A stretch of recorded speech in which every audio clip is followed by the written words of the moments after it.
Hi, ich bin Julia von Pegasus Spiele und ich zeige euch heute, wie ihr Adventure Island spielt. Adventure Island ist ein Kennerspiel für 2 bis 5 Spieler ab 10 Jahren von den beiden Autoren Michael Palm und Lukas Zach. Gemeinsam seid ihr auf einer einsamen Insel gestrandet und versucht nun, zu überleben. Gespielt wird in mehreren Abenteuern. Hier im Spiel sind 5 Szenarien enthalten, die ihr dann nacheinander wie in einer Kampagne durchspielt. Jedes Mal mit einem unterschiedlichen Ziel. Aber jetzt lasst uns direkt anfangen. Im Spiel enthalten sind Karten in unterschiedlichen Decks, Kartentrenner, die Spielertableaus eurer Helden, Nahrungsplättchen, Fischplättchen, Fleischplättchen, Lederplättchen, Erfahrungsmarker, Erschöpfungsmarker, Fortschrittsmarker, Fluchmarker, Spielermarker und die Spielfiguren, Multiplikationsmarker, ein Lager und 5 Würfel. Adventure Island lebt davon, dass ihr Entdeckungen macht und euch neue Kartentexte überraschen können.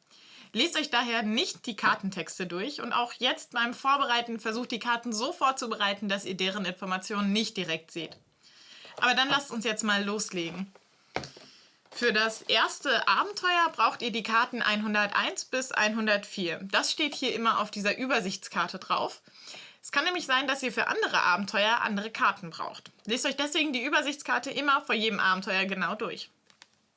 Die Kartennummer steht hier seitlich auf der Karte.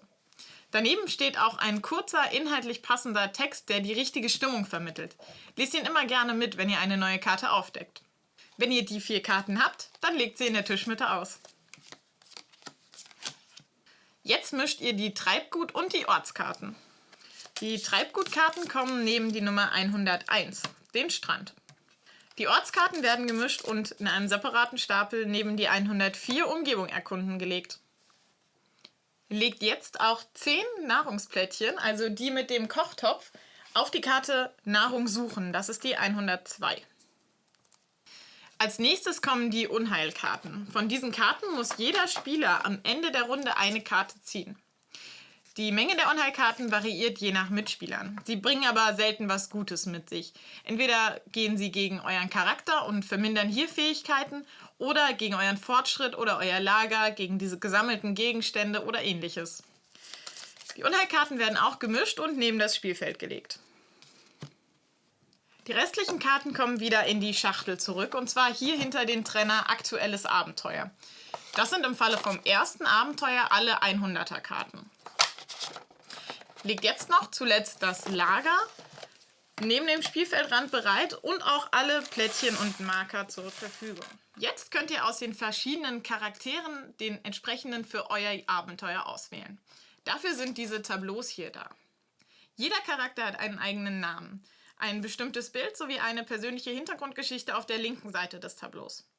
Auf der anderen Seite findet ihr wie in einem Rollenspiel eure Eigenschaften und Werte sowie eine Sonderfähigkeit. Noch ein kleiner Hinweis.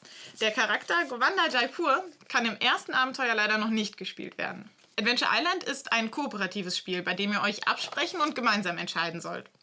Trotzdem führt jeder Spieler seinen Spielzug selbst durch, akzeptiert seine Entscheidungen, auch wenn ihr es anders abgesprochen habt. Eine Partie ist immer in mehrere Tage und Nächte unterteilt und startet immer mit dem ersten Tag. Am Tag führt ein Spieler 2 Aktionen durch. Aktionen werden immer durch diesen roten Pfeil hier angezeigt. Führt eure 2 Aktionen immer direkt hintereinander aus. Ihr in der Gruppe könnt natürlich entscheiden, in welcher Reihenfolge ihr dran seid und was gemacht werden soll. Der Spieler, der dran ist, nimmt seine Figur und stellt sie erst auf eine Karte. Bei der zweiten Aktion legt er diese Figur hin, so weiß jeder Spieler direkt, wann wer seinen Zug beendet hat. In der ersten Runde könnt ihr alle Aktionen der ausliegenden Karten benutzen. Schauen wir uns diese einmal genauer an. Wir haben hier zum Beispiel den Strand. Hier könnt ihr als Aktion eine der Treibgutkarten ziehen und schauen, ob sich darunter etwas für euch Nützliches verbirgt. Als nächstes haben wir Nahrung suchen. Während der Spielvorbereitung habt ihr hier bereits 10 von diesen Nahrungsplättchen, das sind die mit dem Kochtopf, draufgelegt. Wenn ihr die Aktion durchführt, müsst ihr eine Würfelprobe würfeln. Und das geht so. Würfelt mit 3 Würfeln. Für jeden gelben gewürfelten Würfel bekommt ihr 2 Nahrung, die ihr in euer Lager legen könnt. Gelingt euch einmal ein Würfelwurf nicht, wie hier gerade, dann bekommt ihr stattdessen einen Erfahrungsmarker den ihr beim nächsten Würfelwurf einsetzen könnt, um den Wurf komplett neu zu würfeln. Als nächstes gibt es hier Unterschlupf bauen. Dieser erste Pfeil gibt eine Voraussetzung an. Legt 3 Holz auf diese Karte. Das heißt, ihr müsst erstmal 3 Holz sammeln, um überhaupt mit der Aktion anfangen zu können. Sobald ihr Holz sammelt, könnt ihr es direkt dort ablegen. Auch hier müsst ihr bereits wie beim Nahrungssuchen noch eine Probe würfeln. Der Wert auf eurem Charaktertableau gibt an, wie viele Würfel ihr dafür benutzen dürft. Welches Ergebnis euch zum Erfolg bringt, zeigt die Farbe an, die noch auf der Karte abgebildet ist. Wenn ihr jetzt 6 Erfolge ansammeln konntet, die gebt ihr mit diesen grünen Markern hier an, dann könnt ihr alle Marker von dieser Karte entfernen, die Karte umdrehen und die Karte 105 ins Spiel bringen. Die legt ihr dann hier unten drunter am besten. Ja, und als nächste Karte und letzte Aktion, die ihr durchführen könnt, haben wir Umgebung erkunden.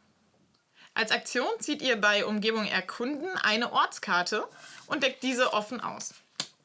Wenn nun alle Spieler ihre beiden Aktionen gemacht haben, kommen die Spielfiguren zurück ins Lager. Der Tag ist jetzt beendet und die Nacht bricht herein.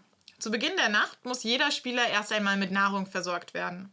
Ansonsten muss er sich einen Erschöpfungsmarker nehmen und diesen auf sein Tableau legen. Bei 2 Spielern fangt ihr hier links an.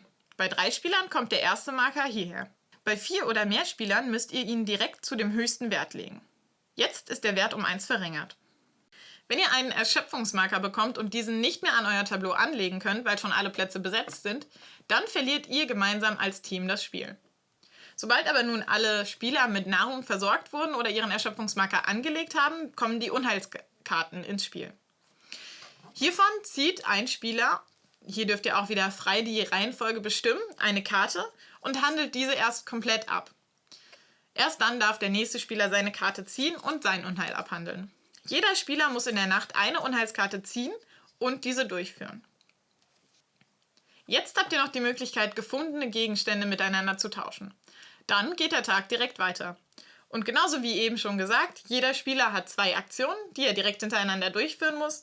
Bei der ersten stellt er seine Figur, bei der zweiten legt er seine Figur. Danach kommen alle Figuren wieder ins Lager und die Unheilkarten werden gezogen. Es gibt genau eine Möglichkeit, wie ihr das Spiel gemeinsam gewinnen könnt. Und das ist, indem ihr das Ziel des Szenarios erfüllt. Das steht dann auf der Karte drauf. Herzlichen Glückwunsch, ihr habt das Szenario erfüllt. Spielt gerne mit dem nächsten weiter. Es gibt aber 2 Möglichkeiten, wie ihr das Szenario verlieren könnt. Zum einen, wenn ihr, wie eben schon gesagt, einen Erschöpfungsmarker zieht und diesen nicht mehr an euer Tableau anlegen könnt. Zum anderen gibt es auch eine zeitliche Beschränkung, und zwar in Form der Unheilkarten. Wenn ihr eine Unheilkarte ziehen müsstet, aber keine ziehen könnt, dann endet das Spiel auch. Nachdem ihr das Abenteuer jetzt erfolgreich abgeschlossen habt, könnt ihr direkt in das nächste Abenteuer starten. Hier allerdings ein wichtiger Hinweis.